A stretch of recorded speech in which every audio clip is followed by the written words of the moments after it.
And even Donald Trump said the same thing. He hires the best and still doesn't trust them.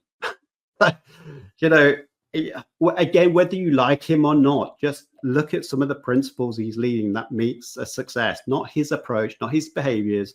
Just look at some of the things he does and say, can I learn from that? One bad financial decision, be it in business or property, can wipe out all your profits altogether. Sorry, get rid of that. Okay. One bad decision, be it in business or property, can wipe out your profits altogether, or worse, leave you in a mountain of debt. Now, I've worked with directors who have lost tens of thousands of pounds and lose the investments they've worked so hard to own, all because they do not understand tax, cash flow, or how to structure their business properly.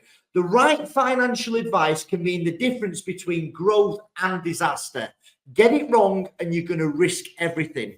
And that is why today I am sitting down with Simon Misiewicz of Optimise Accountants, someone who has helped countless property investors and business owners avoid costly mistakes and build financially healthy property portfolios and businesses. Simon knows exactly where people go wrong and, more importantly, how you can protect your wealth. So stay tuned. Simon, thank you for joining us on the Director First podcast today. You're very welcome, and Chris, thank you ever so much for the invite. Brilliant. And I mean, I mentioned it before we went on camera. I've sort of been snooping on you for some time now. And I'll tell you how I found you, interestingly.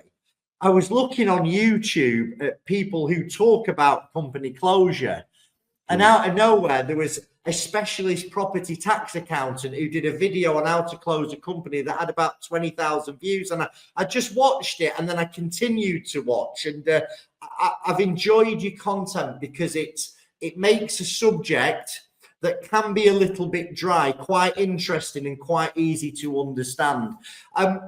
I said also earlier, I'm really surprised me and you have never crossed paths, because there was a time in a previous life that I did a lot of property seminars, and I did all the the progressive, the PIN. I was here, there, and everywhere. But I'm really grateful that you've joined us. Could you tell us a little bit about you and sort of how you got to where you got to?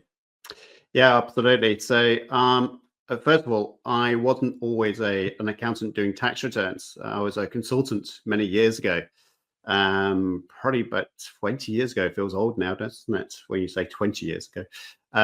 But it does feel that, my journey of life was, I was always meant to be a consultant, work for a blue chip company, helping large businesses with business process re-engineering, of all things, to be fair. So getting in deep diving in project management, solutions development, restructures, and so on. And whilst I was doing that, I was purchasing buy-to-let property investments just on the side, because that was the thing to do 20 years ago for sure. And I had an accountant, a good friend of mine, funny enough, who has just recently sold his business. So Glenn, big shout out to you if you're listening. So he was doing my accounts, and at one point I was asking him so many questions. He just said, could you just bugger off and do it yourself? To which I thought, well, that's interesting. So I attended a few property courses, because my wife said, look, we're buying a few properties, but are we buying the right ones? And she said, we need to go to a couple of courses and do whatever else just to get an introduction to things. And we did that, and we bought a few more properties. I then looked at the tax position that we were in. We were paying far too much tax. So I restructured a lot of things I was doing. And whilst I was doing that, I was then speaking to other property investors and developers. And because I go into detail, whatever I do, I go into probably too much detail into the tax law. So I recited everything that I could on property taxation, stamp duty, land tax, VAT, income tax, even inheritance tax. And I then started just building up a client base. It was totally accidental. Optimise Accountants, as it stands today, we're probably handling between 1,000, 1,500 landlords and property investors. We just never expected that. That wasn't meant to be my journey. But that's how it all started. It's all accidental. Listen, I can identify with that, because I mean, I touched on it before. I was there was a time that my goal was to, financial freedom from property, and like anything, I went hell for leather with it. And I remember we had a really big deal, like the deal that you think that's the one I'm going to, it's going to make the millions, permitted development scheme. And it got knocked back on highways, and it sort of refocused me on what I was doing at the time. I had to place a business through insolvency, I think back in 2015. And I had like a little renewable energy business. We employed friends, family. We did quite well. We were doing these boilers, some solar jobs, and the government changed the goalposts overnight. And we couldn't guarantee to give these farmers the payback that they were expecting. So we talked to them.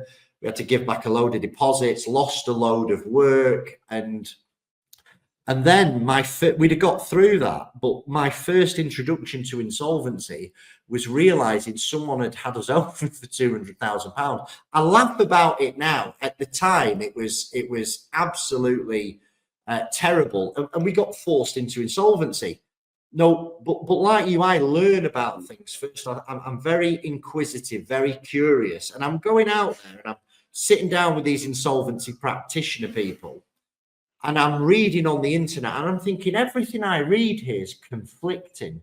And I went to see them and they said this, and then I went to see them and they said that, and I was more confused than when I'd started. And eventually I went through an insolvency, and the woman was okay. There was still parts she didn't really explain. And I come out the back of it and very much, as a woman, I said, I think I could find you a bit of work here, because I thought I was quite a streetwise person, and I was very vulnerable. And then I went out there and I worked with a chap who educated me a bit more, and we literally was messing about with it for a few years. And then 2019, we stepped up, and 2020 come COVID happened. And like today, we probably generate, aside from like the real big boys, we're probably the largest generator now of corporate insolvency work in the UK. And it's all by accident. Like I was not an accountant who decided to go into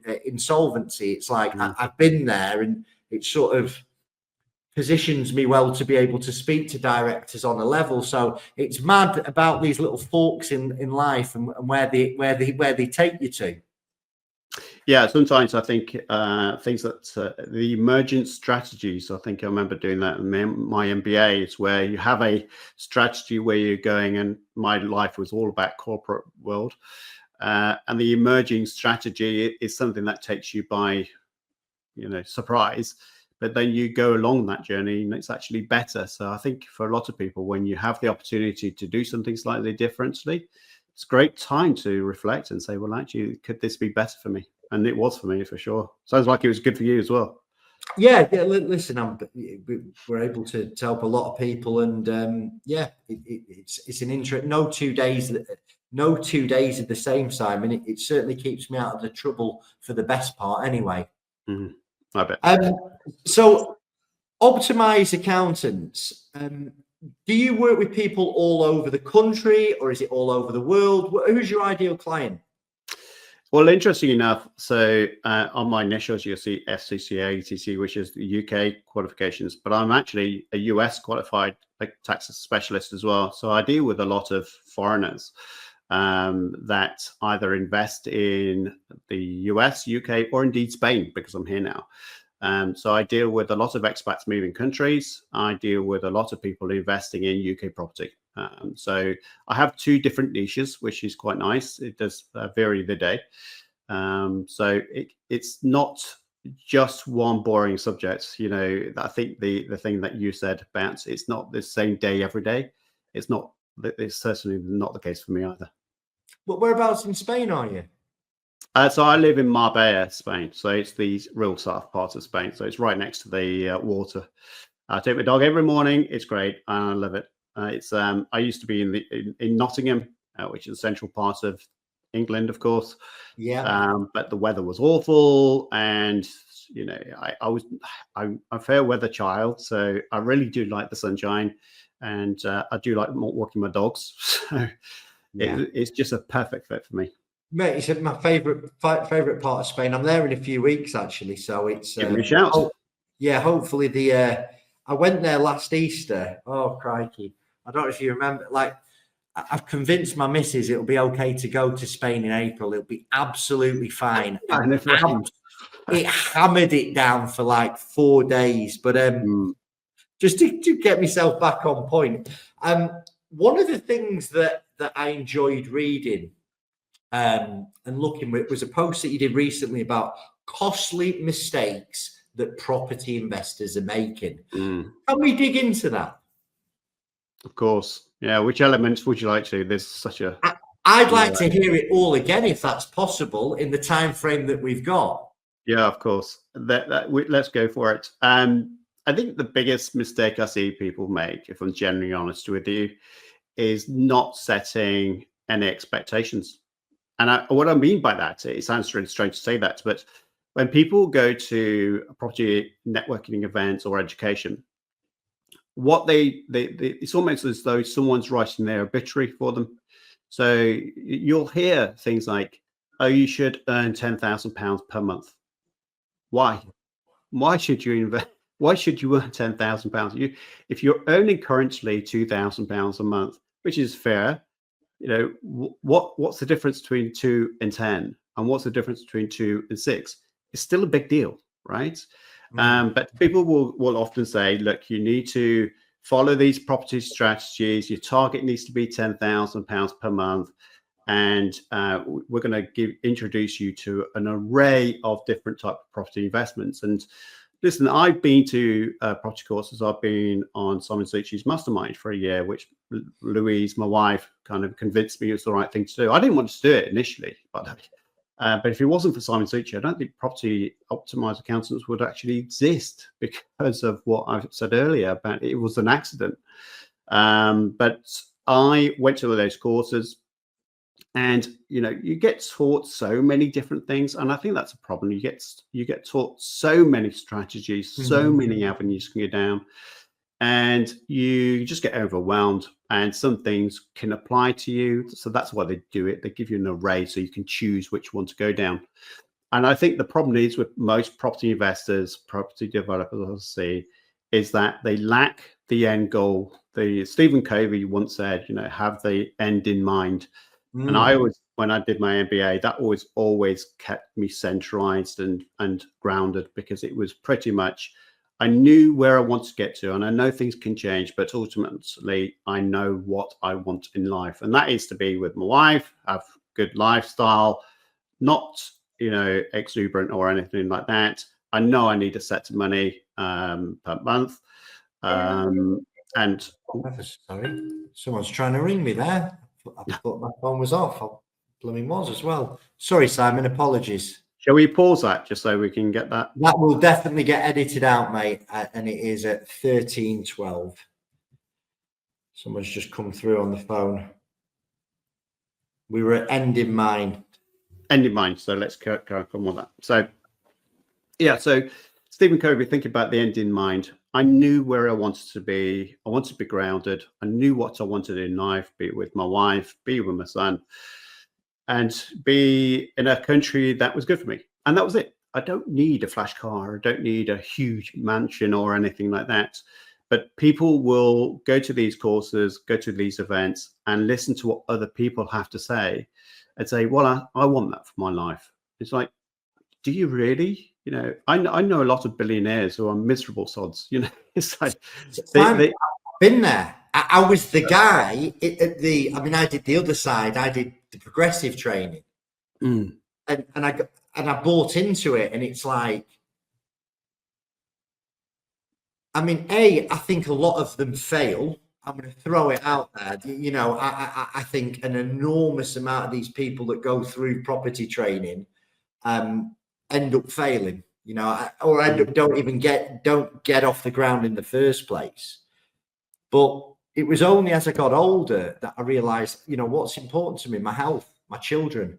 I would love to be in somewhere a bit sunnier than Preston, but I don't need the millionaires padding the country. What I want is I had an opportunity a couple of years ago to, to buy that big house. And I thought,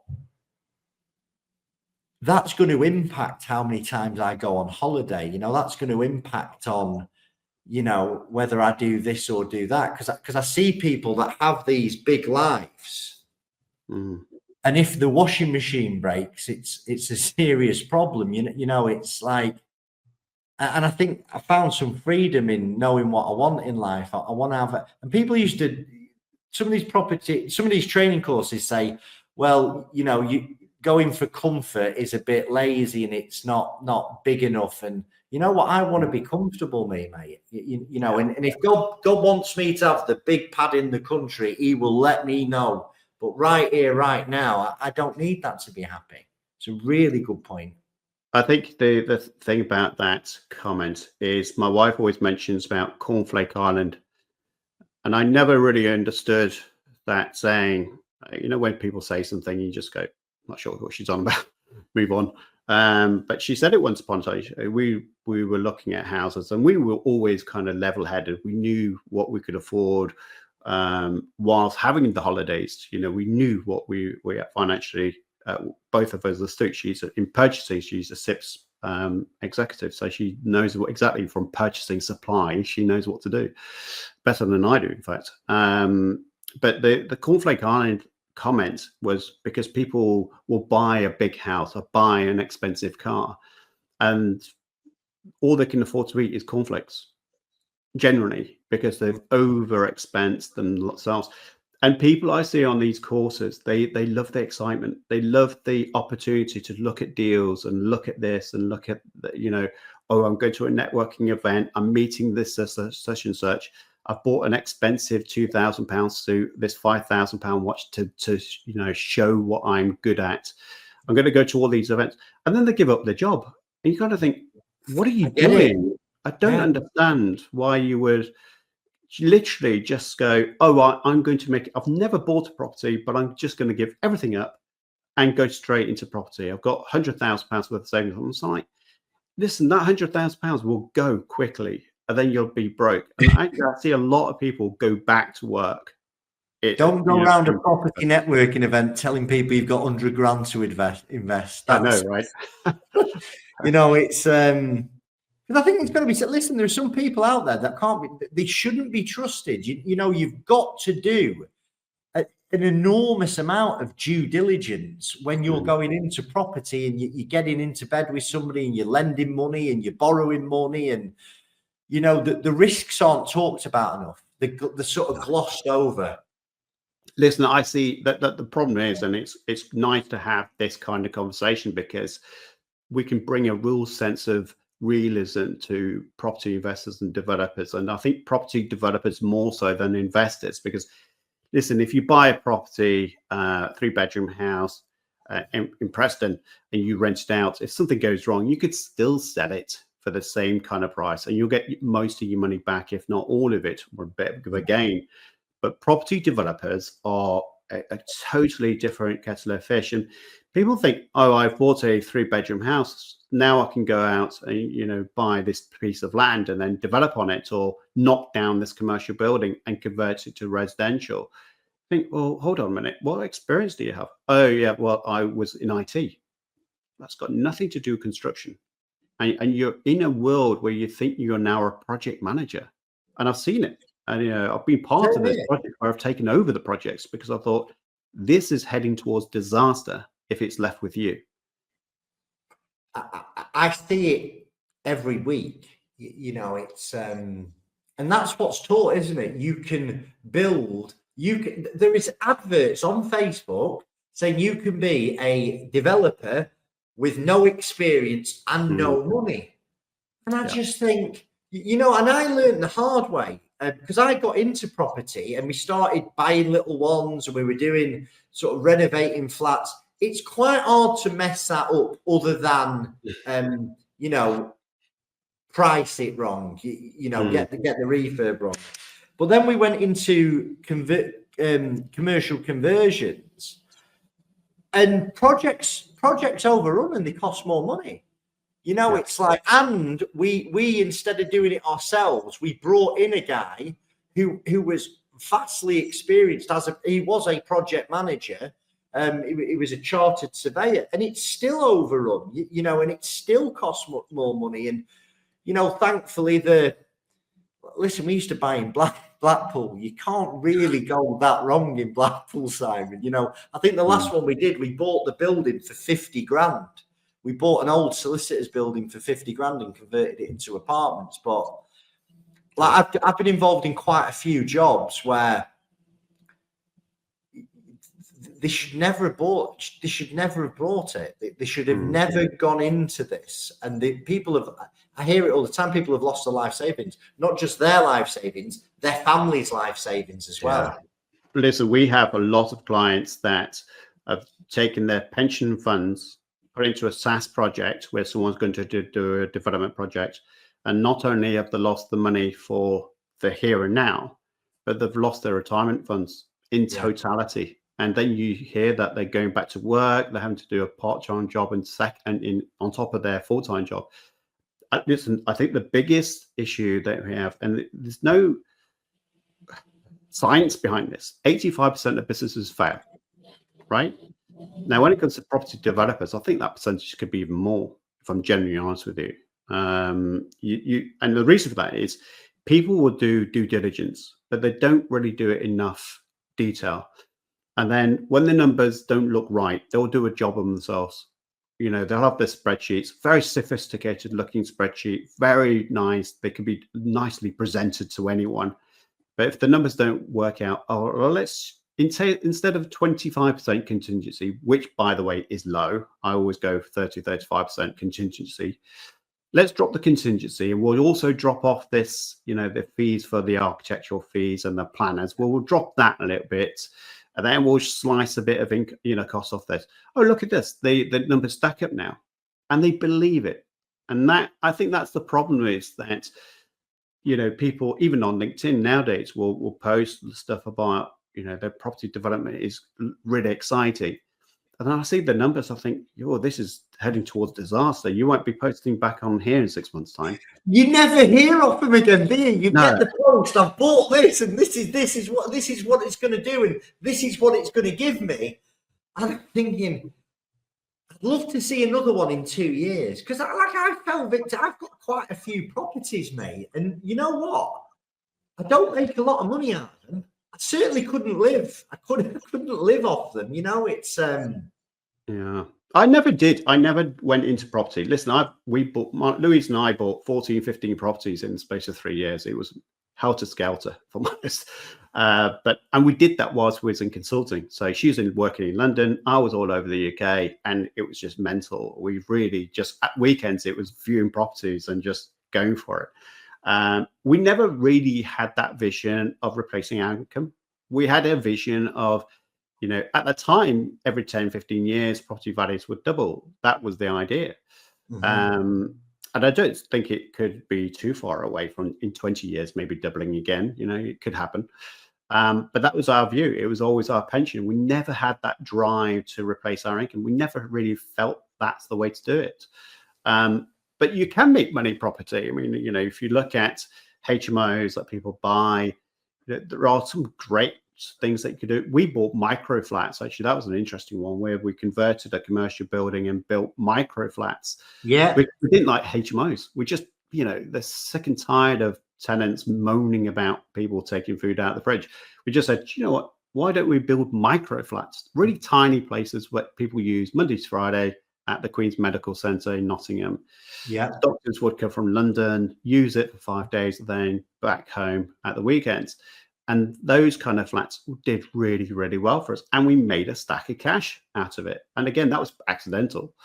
But I think there's a lot of money to be made in property. And I kind of just cautious of my own words that I'm using on this show, which you've kindly invited me to not be too negative. There's a lot of money. There's a lot of opportunities. I think what you do need is a lot of support behind you. The most successful property investors are financially astute. They know they've had some sort of training in finance or money or something. they've got someone else to do due diligence with them, to critique them, whether it's a mentor, to say, look, objectively, I think you're right, or objectively, you need to adjust. Those two things, as someone having that peer review of financial education, is probably a good recipe for success. Those people that just not sure about property numbers and how they really work and not having someone to look over the shoulder, they are definitely going to be the ones that fail. And I think back to your point is having what that end in mind is. Again, for me, it's, I know by the time that I'm sort of 55, I will have a really, it's a good pension pot because I'll have paid a lot of the debt off. Hopefully we'll have had an increase in value. And I think, yeah, listen, and for me, it's, don't give up your day job. Don't give up your day job. And because if you're, I don't know who it is who says this, but I've heard, like, my business is where I can earn the money. Now, yes, I still want to invest in property, and I'm still looking at deals. I'm still interested if the right deal comes along, but I'm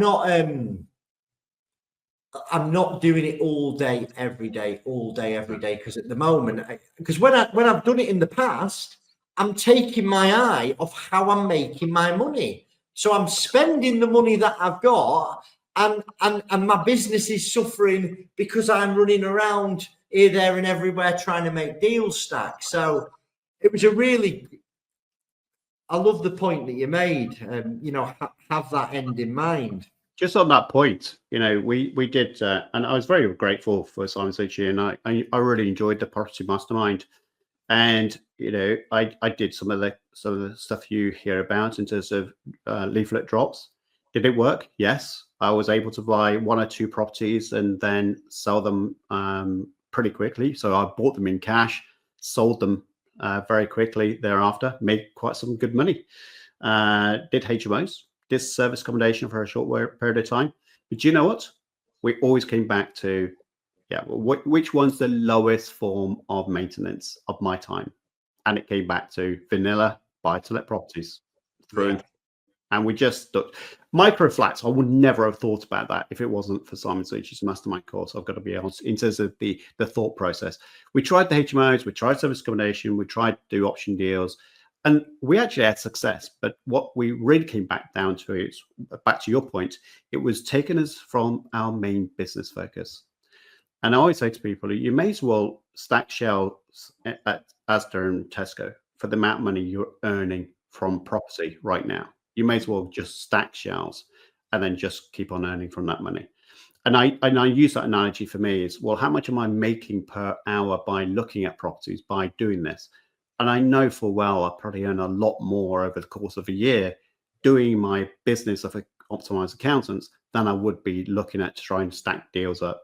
So that's when we just said, well, let's just buy property, which is we can give to a letting agent and we're done. We don't need any more involvement. And we did some micro flats. We're still doing those, but overall, they are still a lot quieter of an investment. And that's what generally we go for now, is that we are managing our time, we're managing our stress. And actually, if you just talking about this, but this year seems to be a very bizarre year, because 2 years ago, there's a lot of my clients just going crazy about property. Now I'm talking to people saying, well, what are your plans? And a lot of them, are saying, well, now it's rationalization. Now it's about, I've got to look after me.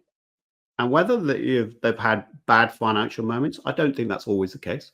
But I think something's happened this year, because a lot of my clients are now saying, yeah, I'm selling a few properties off.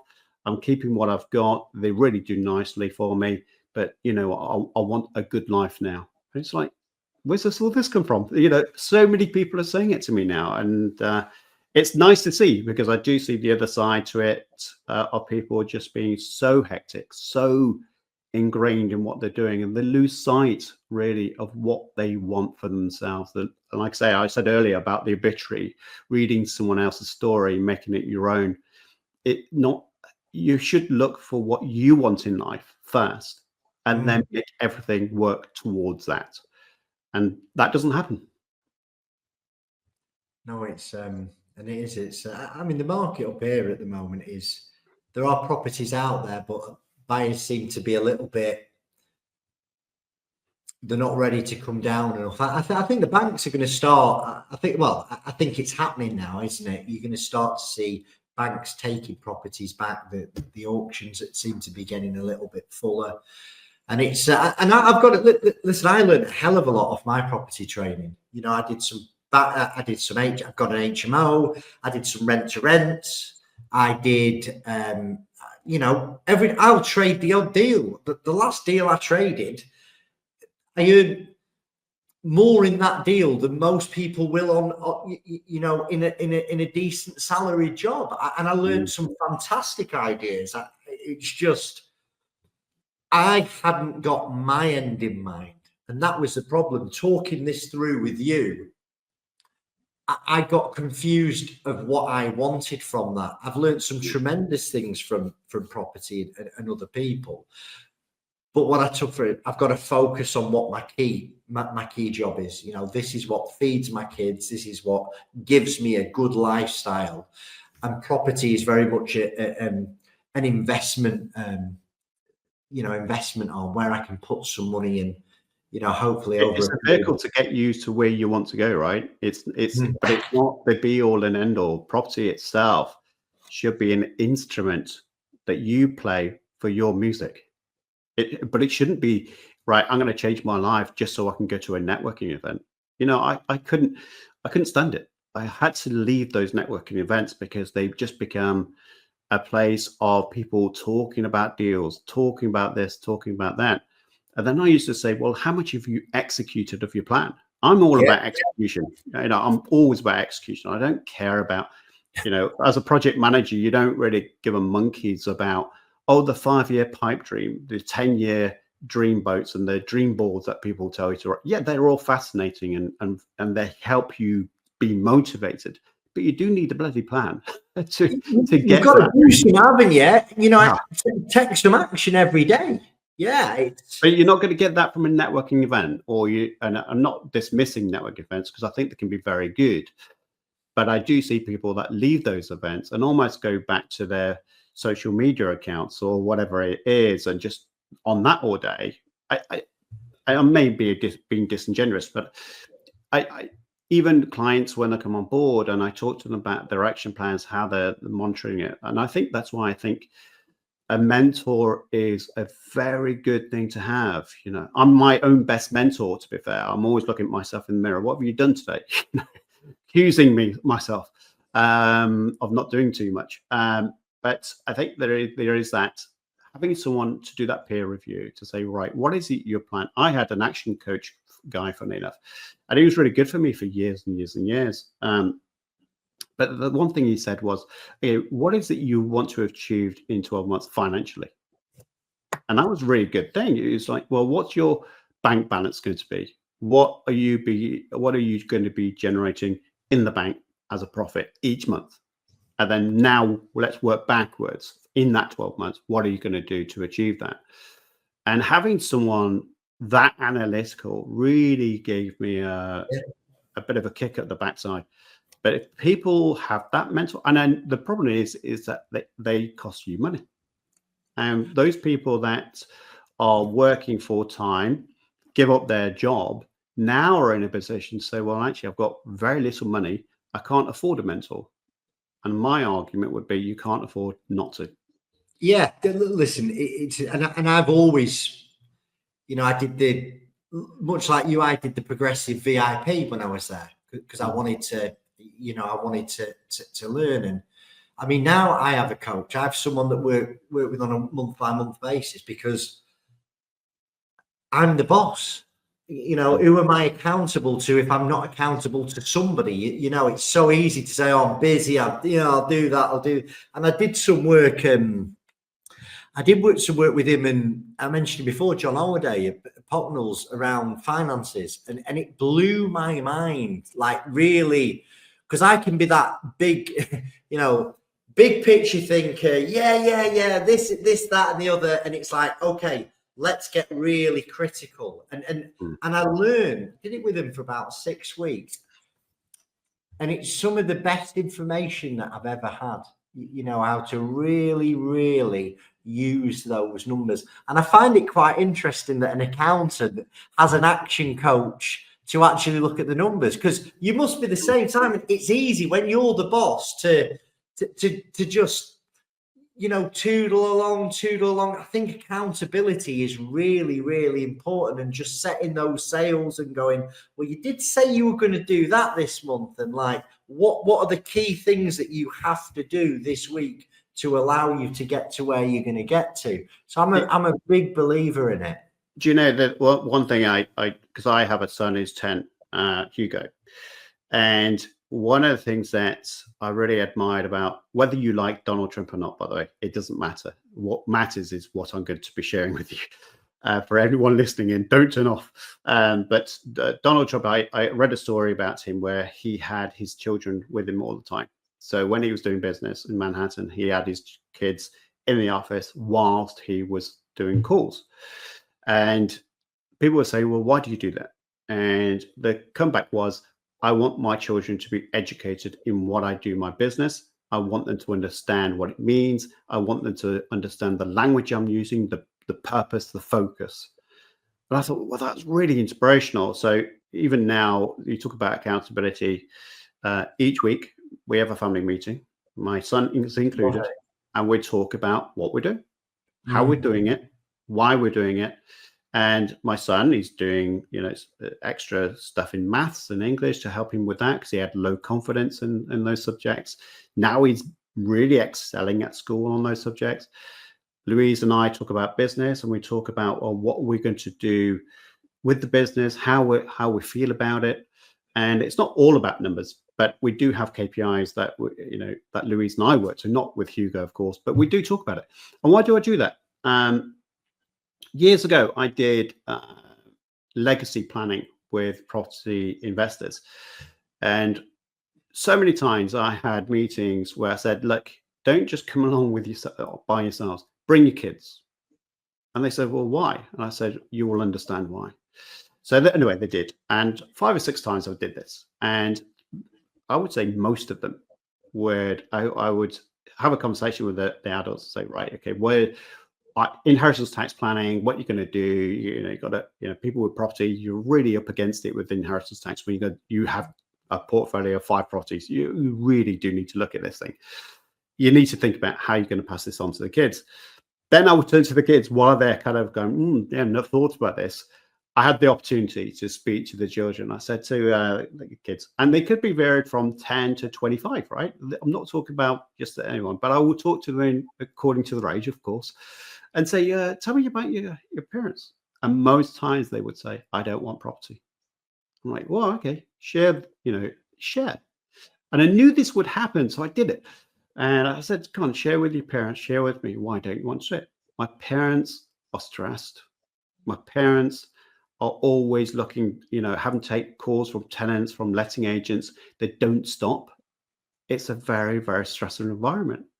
And I said, well, that's an interesting thing, because most property investors as parents say, well, I'm going to pass on my legacy to my kids. And I'm like, yeah, what you're planning to do is give them a bloody nightmare. They're grieving for you. And do you know what? We've actually seen this, whereby people have got a property portfolio and they sadly passed away, and we kind of support the family as much as we can do, because it's a horrible situation to be in. And then the kids pick it up and go, I've got this, and I said I didn't want it, now I've got it. How do I get out of it? And they just dump it, if I'm honest. So when we talk about end in mind, I think you really do have to think about, what's the end in mind for me, and then what do I have with end in mind for my kids, right? Because they're not the same. Because I know Hugo won't ever take over Optimise. He's very creative. He just loves doing different stuff compared to what I do. This Optimise thing is not a legacy for him to pick up. And I'm clear about that. I'm very clear about it. Optimise will probably go on without me, but it probably would never go under the stewardship of Hugo. And that end in mind, I always challenge myself to say, well, what's the end in mind for me, but what's the end in mind for the business? What's in the end in mind for Hugo? And you can't get that without real honest feedback. Hugo, what do you want to do in life? And I know he's only 10, but it gives you insights. So when he's 16, 17, 18, I'm going to continue to have those conversations, and it will change, of course. But I think we should then all change with it. It's about, well, actually, when I was doing as a property accountant, property investor, before Hugo was born, I was doing public speaking all over the country. I was going to different places to look at properties. When he was born, everything changed. All my marketing was online. I never went to do public speaking events at all. I shut it all down, and my life changed. And it was having that clear path, even before he was born or just before he was born. My pathway is now this. And I was very clear about that. And I even wrote it down, worked with my business coach to say, this is what I want. How do I get my business to be aligned? I want my business to drive this. And I have these regular updates. And like I said before, I don't think people are doing enough reflecting of their life. I don't think they do enough reflecting of where the business is. And they certainly don't know the details of where the business is going. I could talk on this point, I think, for another few hours. It's been brilliant, but I know there was quite a few more points made in that, that first thing that we wanted to discuss about costly mistakes property investors are making. And I know I get a lot of property people here and watching my content, and I also know I get there's information that you're going to share now that are going to help business owners as well. Yeah. So shall we move on to another point, Simon? Yeah, I think it's pretty connected. I think the fact that cash flow forecasting is so key, right? Because people talk about money, they talk about how much it's going to cost. So then they think, all right, where am I going to get the money from? Or we run out of money. We talked off air about property developments and how exciting they can be, and lots of people do that. But one of my things I said earlier was people don't build enough contingency into their project plans. So they do a job on themselves. And I think that's the biggest one, right? I think they build a profit and loss that is unrealistic. They don't have someone vet it for them. I mean, even now, we don't have clients come to us and say, do you think these numbers stack up? And I think partly is because they don't really want to know. Yeah. Partly. I think they've got so emotionally entwined with that deal that the notion of someone saying doesn't work is not what they want to hear, and they'll proceed anyway. And whether that's investments, property refurbishment, I remember saying every kitchen that we used to buy in Nottingham would cost anywhere, a whole refurb of a house on a 3-bedroom house would cost between £8,000 and £12,000. Wow. And I got it nailed down every time, between 8,000 and 12,000. I nailed it every single time. But then at the same time, I knew which suppliers to use. I knew what tradespeople to use. I knew how to negotiate with a contractor to say, I'm not paying you per hour. I'm paying you for a fixed job. Here's my contract. You sign it. And I've had some horrible conversations with people where they've said, oh, but this has changed, that's changed. And I said, no, my requirements haven't changed. Your approach to the work has changed. I'm not paying it. I'll see you in court. And you have to be ruthless in business. You have to, and I don't mean you are trying to bend someone over, give them one. I'm talking about, I have a budget in mind. I have a negotiation with someone and a conversation where I say, we all agree, this is the outcome and this is how much it's going to cost me. And I've had a few suppliers who have kind of tried to charge me double because they will do that, So some tradesperson will come along and say, oh, I can do this for £1,000. Not really look at the specification properly, just because they want the job. And then they realize, oh, it's never going to be that. It's always going to be 2,500. And I always used to say, well, I think your 1,000 is low. I think we can agree on about 1,200 because I think there's things that you're missing off. But let's talk through that. And I'd give them more money. But then the project would commit to £2,000 because they've underestimated it. And people pay. You shouldn't. And that's the other thing is no matter how good your forecast is in terms of without doing a job of yourself, with having someone peer review your numbers, Once those numbers are in, you cannot then go, oh, well, we've overspent. Oh, it's okay. We'll get the money back. No, you won't. You will fail. So once you got your numbers in, you have to get to it. If you've got a refurb project of 15,000, you've agreed that with a contractor and they try and screw you over, no way. Push back and say, that's it. I'm not going to give you any more money. And you'll have some arguments. No doubt about that. I've unfortunately, my wife had someone doing some, who was a friend, and he was doing a project for us, and it was actually for a cafe that we was running. And it was costing about 100,000, something like that. And we agreed it was 100K. Tried to come in at 150. I'm like, no, it was your mistake. You have to pay for it. And we fell out, right? But I was very clear. My numbers stacked up. You agreed a principal contract price. This is what it is. And that's the other side to it, is like people just, they're not hard enough. That when they got the numbers, they have to stick to it. They have to be firm enough. They have to be disciplined to say, I'm going to monitor with pure scrutiny when the numbers on every bit of my refurbishment comes in. I'm scrutinizing the invoices. I'm scrutinizing the work done. So I know that that person is on track or not. And I know to have a conversation with a supplier. So I think that, those elements, not having a forecast of how much something's going to cost, not having someone do a proper peer review critique of your numbers, and then third thing, not executing on those forecasts. Those are the three components I think is what, and I'm not just talking about property, by the way. I'm talking about business in general. That's what I wanted to sort of lead it on to as well. I mean, these are principles that everybody should be taking notice of. Yeah, very much so. And you can't delegate this stuff out, can you? You've got to pay attention. You've got to take the time to understand, because, and you've got to be, if you do pass it out to somebody, you've got to be checking what they're bringing back to you, because I hear it a lot. It's my accountant's fault. It's my bookkeeper's fault. It's my finance director's fault. And it's like, well, you're the managing director. Can I just say, can I add one more to that? Go for it. Where is your financial advisor? Where's your accountant? Where's your tradesperson going to be when you're flat broke in the dog queue? They're not going to be there, are they? So the only person you can really be accountable for is the person in front of you. Matthew McConaughey, the famous actor. Yeah.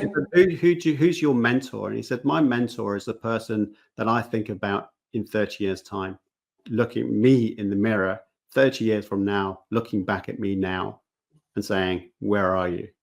And that was wow. Okay, that was inspirational to me, because I've already said I'm my own biggest critic, and having someone being to be criticizing me in 30 years' time, myself doing that. One thing you mentioned about being, looking at professions, Jim Rohn. Jim Rohn is my surrogate grandfather. He's no longer with us, sadly, but I've listened to so many stories about him, and he's read his books, audio books, and whatever else. And the one thing he said was, just because you hire a lawyer doesn't mean you should know about law. Just because you hire an accountant or a financial advisor doesn't mean you should not know about numbers. You should know about these things in general terms, so that when they execute it, that you know what they've done. And even Donald Trump said the same thing. He hires the best and still doesn't trust them. Again, whether you like him or not, just look at some of the principles he's leading that meets a success, not his approach, not his behaviors. Just look at some of the things he does and say, can I learn from that? And I think we can all learn a lot from people. Even Jim Rohn said, you can learn from Hitler, right? Of the things not to do. Gandhi, you can learn a lot from Gandhi by looking at things that you like about what he did, and then learn from those and use those disciplines for yourself. And I think all of those kind of stories that I've learned in the past, we're looking at what other successful people have done. And then not just saying, oh, I love the money, I love the cars, I love the buildings. I'm always looking at behaviors, traits. What do they do? What's their disciplines? What's their focus like? I That's mean, what I look for. I want to dive into that then. So, and I'm very similarly in that respect. I've always looked at, from being very young, people who had something that I wanted. I would go in and I would foster relationships with them. I'd really make that effort to spend time with them, to get to know them, and I've had a number of sort of unpaid mentors, really, really successful people who've just sort of took me under their wing. And what I want to ask you is, what are the main traits that you've seen? Because so many people take advice of people who haven't done what they want to do. Dave down the pub, the mum, the dad, whatever it is, they're taking advice from the wrong people. What are the traits that you see, Simon, time and time again in successful people? Just before I answer that, that's an interesting point of who should I take advice from? And I have seen people on stage on these property forums, business forums, but mostly property. And they talk about, oh, I'm earning 10, 15,000 a month. And I'm standing there going, I do tax return, you don't earn that. And that was one of the other reasons why I had to stop attending networking events, because I would see these guys stand up on stage cringing at what they're saying versus what they're actually delivering. Mate, I had to leave. Yeah, so you have to be. So the point I'm making is, be careful of who you are choosing as a mentor, and do your due diligence. And actually, it's not just mentor, is it? It's do your due diligence on anyone you choose to work with. Have they got what it takes? Look at the background. Look at if they've got companies. Look at the companies on Companies House. You can do that, right? It's free. Get some other people's views. Have you worked with them? We all know that reviews on websites can be purchased now. There's so many of those websites that have been generating reviews now. You can't believe in those. So you really have to look at other people and then speak to that person several times over before you hire them as a mentor or someone to really take inspiration from. And my approach to that was, I had quite a few that I would look to. So Anthony Robbins, Jim Rohn, Stephen Covey, Zig Ziglar, just to name a few, Darren Hardy, all of those guys. It's not just because I read the books. I actually looked at what they did, what they achieved, and really did some digging around how they achieved it.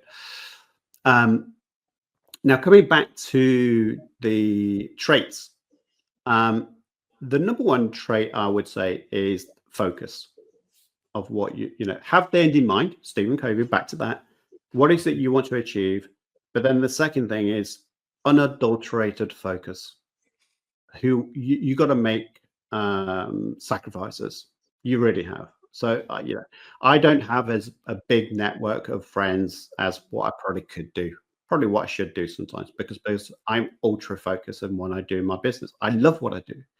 I remember times when, even in my late 20s, people would say, "You coming out? You coming to do this?" I'm like, "No, I'm studying for my next exam. I'm really excited," because I knew it would give me knowledge to do something even better for myself. So that focus is having the end in mind, having that real focus is probably the two things. And I remember a guy from NTL, which is what Virgin Media is now in terms of the media company. But NTL and Diamond Cable, funny enough. But this guy came in the room one day, and he came in and said, "I really know what I want in this business and how to run it. This is where we are now. This is where we're going to be." And that point of traits was not just his focus, but it was just, it's almost tunnel vision. It was just, there is nothing else. People talk about, "Oh, I want this, and I want this, and I want this, and I want this, and I want to do this, and I want to achieve that, and I want this to write a book, and I want to do this." You haven't got time to do all that. So what is the 1-2 things that you can really set your focus on and just deliver that 1-2 things? Don't try and generate 100 ideas. Generate 1 or 2 that you think, if I achieve this, I'll be really proud of myself. That's what you go to. And he was really ultra focused. And not only was he ultra focused, but he was open in his communication. So he would tell everyone.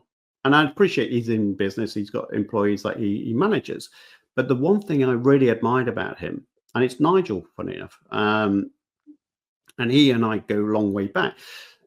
But his focus was always about, I want this one I want to deliver, but let me tell you, as a group, I want you all on board with me, and I want you all to deliver this for it. And it motivated people to get that.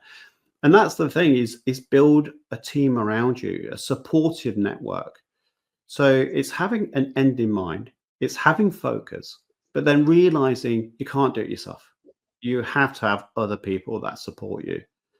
And I probably have repeated everything I've said, to be fair, but those are the three key traits I see, is just having that attention to detail, that ultimate focus, sacrifice a lot of other things, and get someone to help you along with it, whether it's a mentor or a team, doesn't matter. I mean, I've got a great team working on Optimise, I have to say.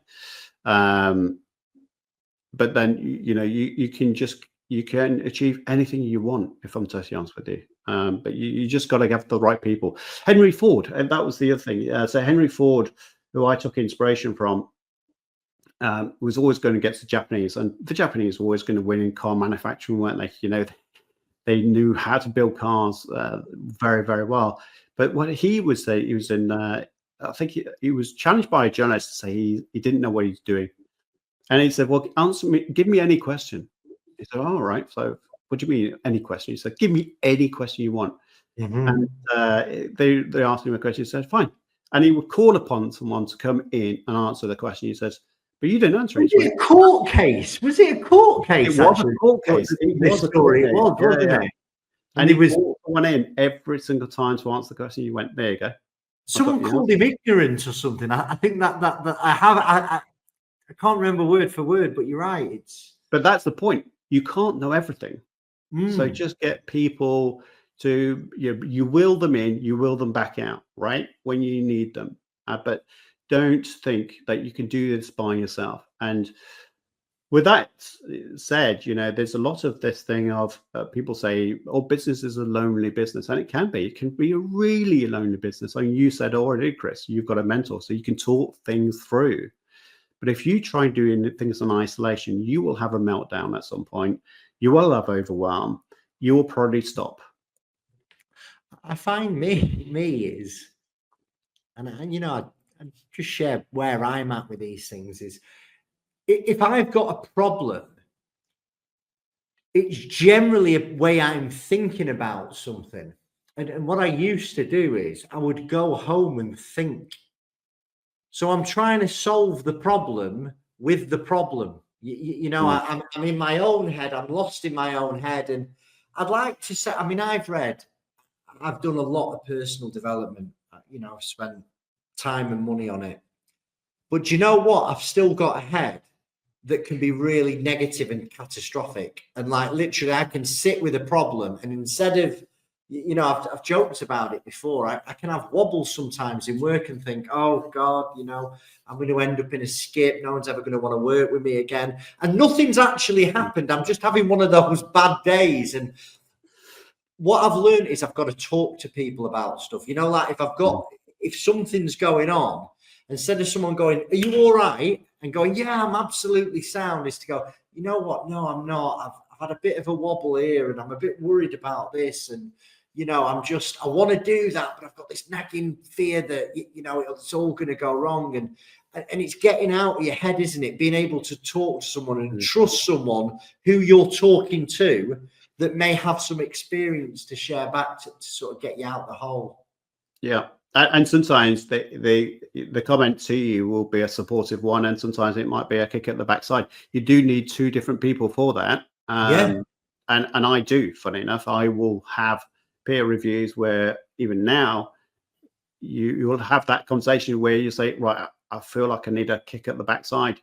Even I do, right? From occasionally where I'm just thinking, oh God, I'm feeling sorry for myself, And you just speak to someone and you go, right, okay, after that conversation, I don't feel so, I probably feel worse. if I'm honest. I'll come out of that conversation feel bruised, but the next day will be get up and right, okay, let's back into it with full energy.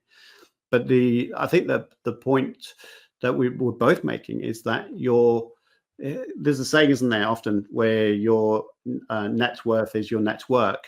And I generally think that's the truth. I think it's about using the best of people, growing those people around you as well, so that they want to continue to be around you. But you're all heading in the same direction. And interestingly enough, when we talk about where you might go in life and the traits that you have, we had a cafe, Louise and I, and we are consultants. And this is where, I'm going to be openly share this with you, that we had a cafe called Lulu's, named after Louise, of course, in Derby Cathedral Quarter, and it went wrong. So there you go. I've admitted I failed in business, and that's good, right? So I'm not impenetrable. But we had this cafe, and we had a vision for it, that it was high end, it was high teas, the 3-tier kind of things that you can have with the donuts and whatever else at the top, and sandwiches. And we brought in a manager, and the guy was Alan, and he was a nice guy. I still speak to him occasionally now, but it was very clear that our vision was not aligned. And if I see two people get together and where there's a colossal disaster on its hands, is where people are not aligned on what that vision is. And this went, within 1 year, we spent probably 150, 200,000 loss in the space of one single year. It was a major, major setback. Louise now calls it her best MBA ever, right? I did my MBA, by the way. But she said it was her best MBA because it was a massive learning curve. We weren't aligned. We bought a place where we didn't recognize the footfall wasn't large enough for enough people to come into the cafe. Our pricing strategy probably wasn't right in terms of making profits. We tried to get people into the store, and therefore we charged less than what we probably should have done. We did all the things I've told you not to do. So, I'm talking from real life experience where I had a disaster and I woke up, and, for years, I would look at that back at that event and go, right, I will never, ever forget that moment, because it was one of those most painful moments. But you know what? It's probably one of the best moments in my life, because I never made that. Well, I will make mistakes, of course, but I won't make that colossal mistake again. We learn from pain, don't we? And that's the main thing, isn't it? It's if you can learn from that and take it in, I think it makes you a more well-rounded person. And that there's so many. I get directors and so they think it's the end of the world, and like that they're bad people, because there's this. There's a myth, isn't there, that anybody who closes a company down is a criminal, and obviously you get people who game the system, but 99% of cases that I've dealt with over the years, they're good people. Look at what's happened these last few years. We've had a global pandemic that's just battered businesses across the globe. Since then, we've had the cost of living crisis, where costs are going through the roof. People have got, mortgages have hit.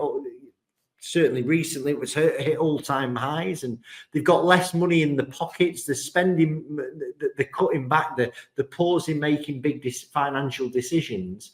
And I had a guy. It's quite a high-profile case, this, and this chap his mistake is he bought a building in London in 2020. And then there was COVID, so he couldn't use the building. He's in the film industry, so then he couldn't. Then there was the writers' strike, and everybody's, people are slating this guy in the press as if he's run off and squirreled all the money. What they don't realise is about 18 months ago, he put another £500,000 in to fix the business, and he'd have almost got out of the mire but the first charge lender wouldn't let a deal happen, and he's lost everything, you know. And it really was. It was just a couple of circumstances, perhaps, but making that purchase at that time. And you know, if you have to close a business, it doesn't mean that you've failed in life. It's just that business, for whatever reason, isn't working. If you take the learnings and you move on. Yeah. But even the word failure, I know people shy away from that word. I use it a lot. And I use that word very frequently with my son when he's doing his exams. But I think we can bring it back even more than that. You know, failure is part of life. It's part of learning. And to call it a failure is fine. It's absolutely fine. We all fail. Don't be too proud to say I've never failed, because those are the people that probably failed the biggest. Yeah. And, you know, if you're trying to teach a child, well, 1-2 years of age, maybe 3, you know, and they're getting up and they keep falling over, you don't say to them on the 3rd, 4th time, "Oh, you've tried now, forget it." That's it. Yeah, it's over. You know, forget it. You're never going to do this, are you? And it might be 100 times, 200 times. You know, the light bulb. How many times was that tried to be done? You know, thousands of times. And I think that the problem is, and I don't want to get kind of generalize the cultures of where we are today, but there is this high idea of, well, you can't talk about failure, or you can't be seen to fail. And actually, I just think you've got to embrace it sometimes and just say it didn't work. It just didn't work. Whatever work, you know, even now, there are some things what I will try and do. It doesn't fail. It doesn't make me a bad person. It just means it's a real life experience for sure. But I can, you know, and again, Anthony Robbins would used to say this is, you know, take learnings from every experience, not just your good experiences, not your bad experiences. You failed, fine. Look at it what it is. It's a failure. So what? It doesn't define you as a human being, but you can still take learnings from those failings. But trying to gloss it, say it's not a failing, it's just a setback. It's a failure. Fine, move on. It's okay. I failed several times over, but I will bloody learn from each and one of those failings so that I come stronger and better the next day. So, you know, this whole thing about people closing down companies and feeling like the worst thing on earth, yeah, fine. But if you just feel that way ongoing and then don't do anything after that event, you have become a failure because you didn't do anything about it afterwards. And if you could just dust yourself down after a period of time, all right, lick a few wounds, do that. But you better get yourself back up again and take charge of your life.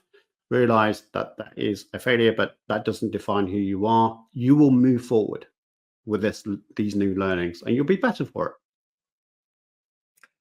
Simon, I'm mindful of time today.